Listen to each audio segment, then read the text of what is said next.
Assalamualaikum warahmatullahi wabarakatuh. Jumpa lagi dengan saya Ibu Asih Winarti yang pada kesempatan kali ini akan mengajak kalian belajar IPA bersama-sama.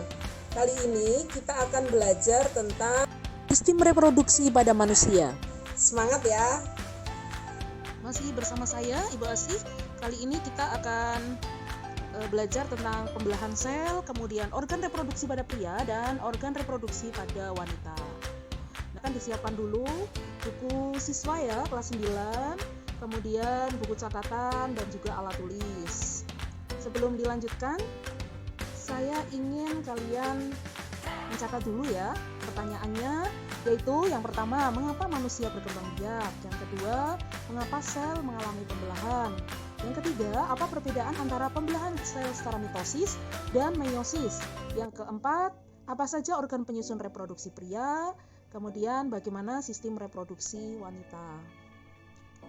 Nah, kita tahu bahwa manusia merupakan salah satu makhluk hidup ya yang berkembang biak. Nah, mengapa manusia berkembang biak? Karena di sini salah satu ciri makhluk hidup yaitu berkembang biak yang tujuannya adalah untuk melestarikan kelestarian jenisnya ya. Jadi kalian tentunya berasal dari orang tua ya, dari ibu dan ayah. Nah, kita akan kembali melihat sel ya, sel yang merupakan bagian terkecil dari makhluk hidup. Jadi suatu makhluk hidup itu tersusun oleh bagian paling kecil yang namanya sel, dan ini sudah dipelajari oleh kalian pada saat kelas 7. Beberapa sel yang mempunyai bentuk dan fungsi sama akan membentuk jaringan. Beberapa jaringan membentuk organ, kemudian membentuk sistem organ, dan beberapa sistem organ akan membentuk suatu organisme. Jadi bagian terkecil ya yaitu sel. Nah, bagian sel masih ada bagian yang paling kecil lagi ya di dalam bagian sel, yaitu di bagian intinya ya. Jadi ini misalnya salah satu sel, kemudian di bagian tengahnya ini ada inti, dan di dalam inti terdapat kromosom. Nah, kromosom inilah yang membawa sifat yang diturunkan. Kalian pernah kan mendengar istilah DNA? Nah, DNA itu terdapat di dalam sel ya. Jadi tubuh manusia itu terdiri dari ribuan, jutaan, bahkan triliunan sel. Nah, sel selalu membelah karena sel itu hidup ya. Sel selalu mengadakan pembelahan ya. Nah, pembelahan ini terjadi pada saat sel itu tumbuh, membesar atau bertambah banyak jumlahnya ya. Karena di sini selalu mengalami pembelahan, di sini sel juga berfungsi untuk memperbaiki bagian-bagian yang rusak. Nah, pembelahan sel untuk tumbuh dan untuk perbaikan ini terjadi secara mitosis. Sedangkan pada organ reproduksi ya, organ perkembangbiakan itu terjadi secara meiosis. Nah, tentunya kalian ingin tahu ya perbedaannya antara mitosis dan meiosis, serta di manakah organ reproduksi. Nah, sekarang saya akan menjelaskan perbedaan antara mitosis dan meiosis. Mitosis itu terjadi pada sel-sel tubuh selain pada alat perkembangbiakan atau alat reproduksi. Ya, jadi pembelahan secara mitosis ini terjadi dari satu sel induk yang nanti akan membelah ya menjadi dua sel anakan yang sifatnya sama dengan induknya, sel induknya. Misalnya ini sel ya, sel mengadakan pembelahan sehingga nanti hasil pembelahannya itu kromosomnya, tadi yang sudah saya sampaikan, kromosom itu jumlahnya sama dengan kromosom sel induk. Nah, ada tahap-tahapnya di sini, yaitu profase, metafase, anafase, dan telofase. Ada ciri khasnya ya. Kalau profase itu di sini kromosomnya tampak menebal, ya. Kemudian menduplikasi ya atau merangkap ya. Kemudian di sini kalau metafase ini kromosomnya berkumpul di tengah. Kemudian anafase ini menuju kutub yang berlawanan, makanya dinamakan dengan diaster stadium atau stadium 2 bintang. Kemudian di sini membelah menjadi dua, terbentuk dinding pembelahan namanya telofase. Nah, untuk memudahkan hafalan kalian dapat menyingkat ya, prometa, anatelo, prometa, anatelo. Nah, ini ya urutannya seperti itu. Nah, kalau saya lambangkan kromosom yang ada pada induknya ini namanya 2N, maka nanti pada keturunannya juga 2N ya, sel anakannya atau sel hasil pembelahannya. Nah, sekarang apa perbedaannya dengan meiosis? Nah, pembelahan meiosis itu terjadi pada organ-organ reproduksi. Nah, organ reproduksi itu nanti di mana, seperti apa, bagaimana, nanti akan dijelaskan lebih lanjut. Nah, di sini perbedaannya, ini sel induknya ya sama 2N. Nah, awalnya sama.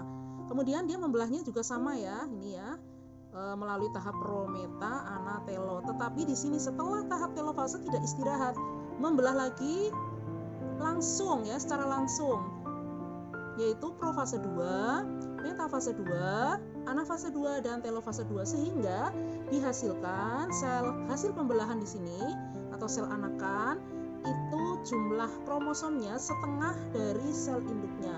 Kalau di sini 2N, setengahnya 2N adalah 1N atau N.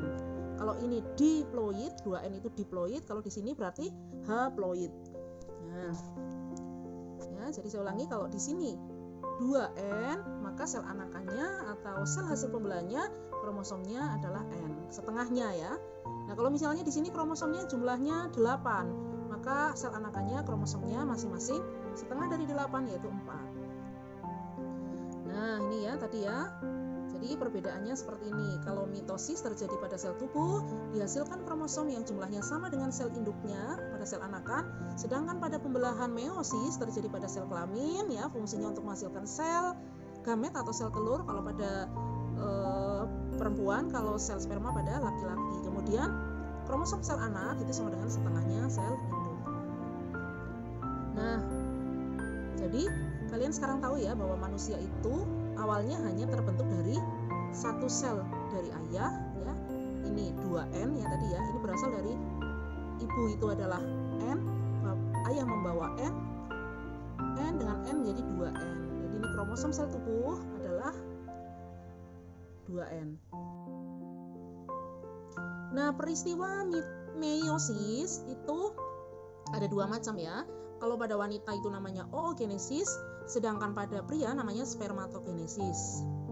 Oogenesis itu terjadi pada organ reproduksi wanita, spermatogenesis pada organ reproduksi pria. Nah, ini ya.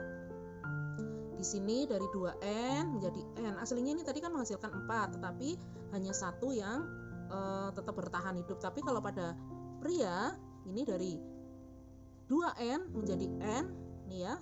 Dari satu sel menjadi 4 sel, semuanya bertahan hidup. Itu bedanya ya. Jadi semuanya bisa bertahan hidup. Nah, ini ya. Dari satu sperma dan satu sel telur kemudian terjadi fertilisasi atau pembuahan sehingga terjadilah sigot. Nah, sigotnya itu jadinya 2N. Ini N dengan N ya ketemu membentuk 2N. Nah, bagaimana sekarang struktur dan fungsi sistem reproduksi pada manusia? Yang pertama pada pria. Di sini nanti kalian akan mengenal beberapa istilah, yaitu ada penis, testis, epididymis, vas deferens, uretra, kelenjar Cowper, vesika seminalis, kelenjar prostat. Dan di sini tadi peristiwanya ya sudah saya sampaikan, yaitu spermatogenesis menghasilkan sperma, dan ini dibantu oleh hormon testosteron. Nah, dalam tabel struktur dan fungsi organ penyusun sistem reproduksi pada laki-laki dapat kalian lihat pada buku siswa. Ini ya, ini adalah organ reproduksi yang bagian luar. Pada laki-laki fungsinya adalah sebagai saluran sperma dan saluran urin. Kemudian skrotum itu fungsinya adalah melindungi testis ya, berupa kantung ya, melindungi testis. Kemudian testis bentuknya bulat telur, jumlahnya 2, fungsinya menghasilkan sperma dan hormon testosteron. Nah, kalau epididymis itu saluran keluar dari testis, bentuknya itu seperti tanda koma, ukurannya kurang lebih 4 cm, fungsinya adalah tempat penyimpanan sperma sementara. Kalau vas deferens itu salurannya yang dari testis ke saluran dari testis ke uretra. Ya, dari epididymis ya. Kemudian uretra itu di dalam penis ya, ini saluran keluar. Kemudian kelenjar vesika seminalis. Ya, semin itu berasal dari kata semin itu biji ya, sperma ya. Ini fungsinya menghasilkan zat yang diperlukan untuk perkembangan sperma. Nah, kalau kelenjar prostat itu menghasilkan cairan yang bersifat asam, dan kebalikannya Cowper adalah menghasilkan zat yang bersifat basa. Nah, ini gambarnya ya tadi ya, ini A, ini saluran sperma ya, kemudian B, ini uretra, C ini yang disebut dengan P penis. Kemudian ini yang jumlahnya 2, ini adalah testis yang dilindungi oleh kantung yang namanya skrotum. Nah, ini sudah saya bantu. Kemudian ada G. Yang G adalah kelenjar Cowper. Kemudian H, ini yang bentuknya seperti donat di bawah kandung kencing atau vesika urinaria. Ini kantung kencing ya, ini yang warnanya abu-abu. Ini adalah kelenjar prostat. Dan satu lagi nih, kelenjar vesika seminalis. Nah, setelah tahu organ reproduksi pria, kita akan melihat organ reproduksi wanita. Apa saja organ reproduksi wanita? Ada ovarium, ini tempat menghasilkan sel telur. Nah, kemudian ada salurannya, namanya adalah saluran telur atau tuba fallopi. Ujungnya namanya ostium atau infundibulum. Kemudian di sini ada yang seperti jumbai-jumbai itu ya, fungsinya untuk menangkap sel telur. Ini namanya fimbrae. Kemudian berikutnya ini adalah uterus. Kemudian ini adalah lapisan endometrium. Ini adalah serviks dan di sini adalah vagina. Nah, ini ya tadi yang saya sampaikan, masing-masing fungsinya. Ovarium adalah menghasilkan sel telur serta hormon estrogen. Kemudian ini ada saluran telur, di sini adalah tempat pembuahan ya. Ini yang menghubungkan antara ovarium dengan rahim. Nah, ini infundibulum ini ya. Kemudian ada uterus. Uterus yaitu tempat berkembangnya embrio ya, selama kehamilan. Kemudian endometrium adalah lapisan yang membatasi rongga rahim dan melurus saat menstruasi. Serviks itu mulut rahim ya, mengarah ke vagina, dan vagina ini adalah saluran dari luar dengan rahim ya, tempat mengalirkan darah menstruasi dan keluarnya bayi.